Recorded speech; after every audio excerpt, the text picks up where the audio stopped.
Hey everyone, and welcome to the first video of 2025. This is for the Aston Martin One-77 700 pp build, and this car is absolutely phenomenal. Now, this video is a bit different because I've included a bit of a guide to help those who've asked, so that is at the end. But please get yourself your Aston Martin One-77, head over to the tuning shop because this is one that you're not going to want to miss. And if you are level 50, pay attention. Don't do anything until you've watched the video, please. So now we're at the tuning shop. The first thing you're going to want to need to do is get weight reduction stage 1. And then heading over to Club Sports, you're going to want to get weight reduction stage 2, a power restrictor and a ballast. Semi-racing, what you're going to need to get from there is a fully customizable computer, fully customizable LSD, weight reduction stage 3 and increase body rigidity. Racing is going to see you want to get a racing silencer, your racing brake pads, racing brake kit, brake balance controller, your fully customizable suspension, your racing clutch and flywheel, active LSD controller, fully customizable racing transmission, weight reduction stage 4 and racing hard tyres. Extreme, you're going to want to get intermediate tyres. And then ultimate, the reason why I said wait until you've seen all of this, if you are level 50 or over, get weight reduction stage 5 and you don't need to get the others individually. I've had this before in other videos. It's very important that you learn that as fast as you can, and I would highly recommend trying to get to level 50 as fast as you can. If you have any issues with any of the races, let me know. I do have builds available. Heading over to GT Auto, you want to add a wide body kit. So make sure you get that done under car maintenance and service. So that wide body kit is something that you are going to need. And then going back to that main menu at GT Auto, you then need to make sure that you click on car customization. And this way we're going to make those changes that you need. So go to wheels. So I've put set of Oz Racing wheels on this car. So I'll just head to those now. And as you can see, I've gone for the 20-inch standard size. But you want wide rim width and wide offset. It's very important. So the size doesn't matter too much, but the rim width wide, offset wide, that's for your grip. Okay, so get those installed. Then we want to go to custom parts. So the front, you want to make sure you have bumper type A. The side, again, you want type A on the side skirts. And then going to the rear wing, you want to make sure you have a custom wing set. And this is all to do with the downforce we want to add to the car. You can change your racing items and your other items and things like that. And this livery, as you can see on screen, this is that was designed by, but if you go to load style, and that's where you can see all the different options available. I went for the World Endurance Championship livery because I'm really enjoying that at the moment. So back at your garage, go to your tuning sheet, and the first thing you want to do is tyres, racing hard, suspension, body height adjustment, so 90 at the front and 155 at the rear. Your anti-roll bar, you want 7 at the front, 9 at the rear. Now your dampen ratio compression, you want 32 front and rear, and the expansion 42 front and rear. Your natural frequency should be 2.3 at the front and 2.5 at the rear. Your negative camber angle, 1.7 at the front and 2.5 at the rear. Now your toe angle, you want 0.05 in at the front and 0.20 in at the rear. Now your initial torque on your differential gears, you want rear 10, your acceleration sensitivity 14, and your braking sensitivity to be 10. On the aerodynamics, you want your downforce to be 120 at the front and 350 at the rear. Your ECU, make sure that that's 79%. Your performance adjustment, you want your ballast to be 115 kilograms and that ballast position to be 30, and your power restrictor to stay at 100%. Now your top speed on transmission, make sure that's adjusted to 300 km/h.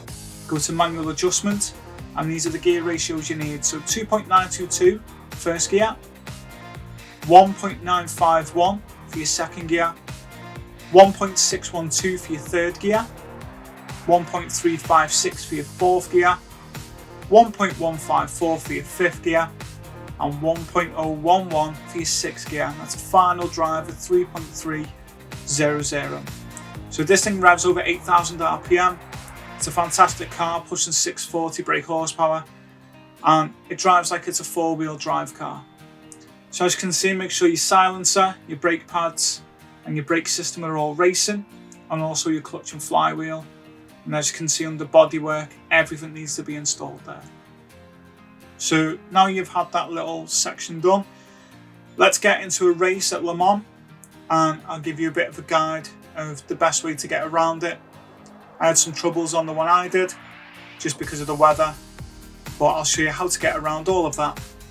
So here we go, let's get into that race. So here we are at Le Mans. So the first thing you want to do, get your fuel map, and you want to put that to lean. Unfortunately, my little lad had been playing on this, so I had to change the view. So that put me off for the first corner, trying to figure out the button, because I always stay in this bonnet view. So this car, what I found was, it does actually drive like it's a four-wheel drive car. So I understand it's not, it's, you know, front engine, rear wheel drive, but it does drive really grounded. It's quite nice. And as you can see, it picks up the speed pretty easy as you're getting into the first few corners on this, and you're able to pass, for example, a Porsche and a Lamborghini pretty quick. As I got round this corner, there was a bit of an accident, so I backed off a bit, because as you can see, they're all playing bumper cars, and you don't want to get involved in anything like that. Even if you're playing online racing, make sure you stick to being a good racer. Helps improve your driver rating. And if you're playing Sophie on some of the races, again, just don't smash into them, it causes nothing but problems. So here we go on lap 2.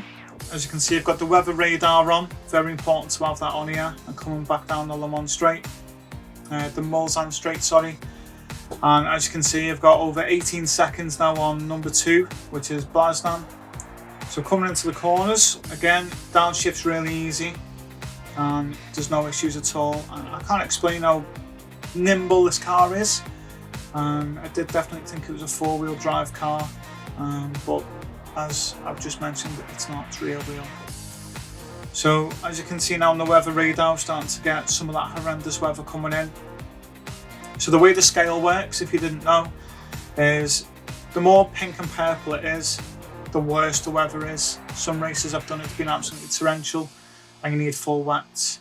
So at Le Mans, normally you can get away with intermediates if it gets into the blue and green, and as you can see, that's what I'll be putting on in a moment. But if you're doing a race and it's light blue or the mid blue, the second block up, you can stick to the tyres that you're on. Normally hard or medium tyres are best, and that's because you're able to just carry on racing, just obviously be a bit more careful, it's a bit wet and slippery.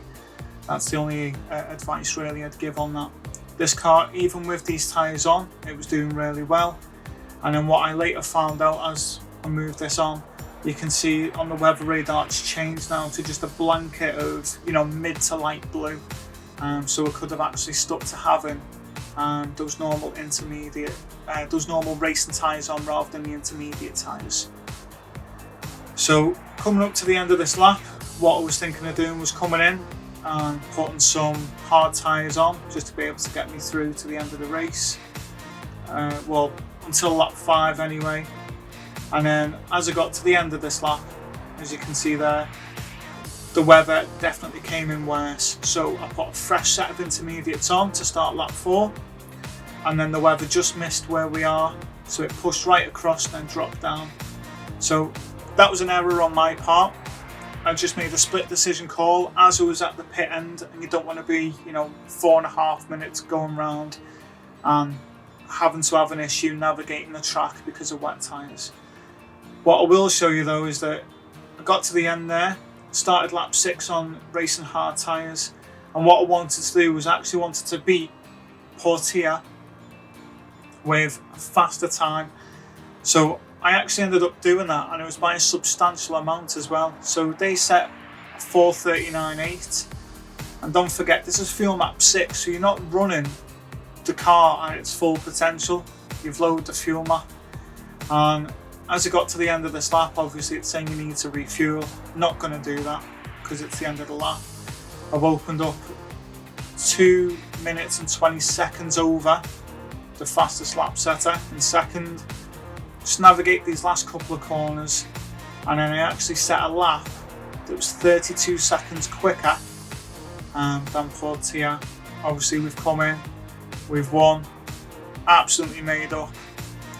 And as you'll see on the graphic now, as it comes up at the bottom of the screen, it says the fastest lap was set lap 7, 4:07. That's not bad in fuel map 6, and obviously you've beaten all the competition. So don't forget, these builds are great for your weekly challenges as well as the usual money races. Please let me know in the comments below what you think of this one. If you haven't already, hit that subscribe button so you don't miss any of these amazing builds in the future. And if you have a car you want to see built specifically for a race, please let me know in the comments below.